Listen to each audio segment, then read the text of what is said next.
மாநிலங்களுக்கான வரி வருவாய் நிதி பகிர்வை குறைக்கப் போவதாக இந்திய ஒன்றிய அரசு அறிவித்திருப்பது அதிர்ச்சி அளிக்கிறது. இது தொடர்பாக இன்று மாலை 4 மணி அளவில் நிதித்துறை அமைச்சர் நிர்மலா சீதாராமன் அவர்களை விடுதலை சிறுத்தைகள் கட்சியின் சார்பில் நானும் தொடர் ரவிக்குமார் அவர்கள் நேரிலே சந்தித்து கோரிக்கை மனு ஒன்றை வழங்கியிருக்கிறோம். மக்களவையிலும் இது குறித்து குரல் எழுப்புகிறோம். திமுக உள்ளிட்ட தோழமை கட்சிகள் இது குறித்து முன்னெடுக்கக்கூடிய முயற்சிகளுக்கு விடுதலை சிறுத்தைகள் ஒத்துழைப்பாக இருக்கிறோம்.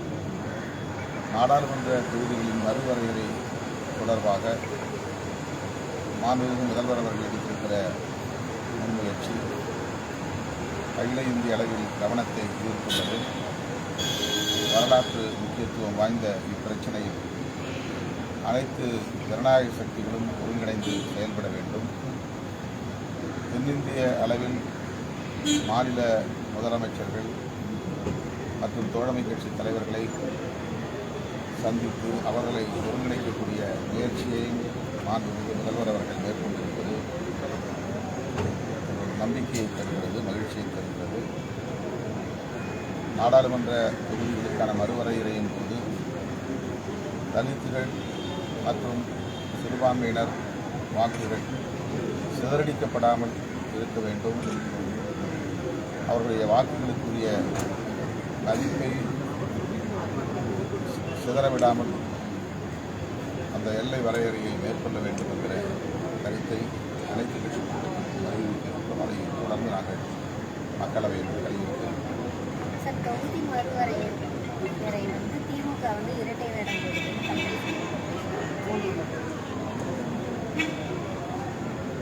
நாடாளுமன்ற தொகுதிகளுக்கான மறுவரையறை மக்கள் தொகை கணக்கெடுப்புக்கு பிறகுதான் நடக்கிறது. மக்கள் தொகை கணக்கெடுப்பை நடத்த வேண்டும் என்றும் அனைத்து கட்சிகளும் வலியுறுத்தி வருகின்றன.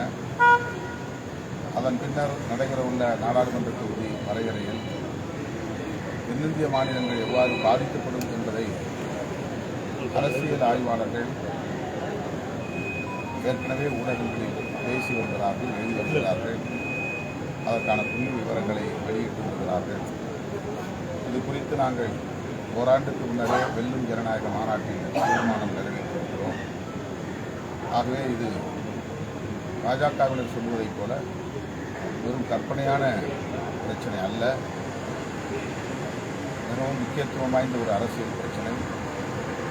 குடும்ப கட்டுப்பாடு திட்டத்தை தீவிரமாக நடைமுறைப்படுத்திய தமிழ்நாடு உள்ளிட்ட தென்னிந்திய மாநிலங்கள் மக்கள் தொகை அடிப்படையிலே நாடாளுமன்ற தொகுதிகளுக்கான மறுவரையறையை மேற்கொண்டால் பாதிக்கப்படும் என்பதை பலரும் சுட்டிக்காட்டி வருகிறார்கள். திமுக மட்டுமல்ல, திமுக தோழமை கட்சிகள் மட்டுமல்ல, எல்லாவற்றையும் ஒட்டுமொத்தமாக மறைத்துவிட்டு வெறுமன திமுக மீது குற்றம் சாட்டுகிற போக்கு பாஜகவினுடைய தலைவர்களுக்கு வேடிக்கையாக இருக்கிறது. இதனை விடுதலை சிறுத்தைகள் கட்சி கண்டிக்கிறது.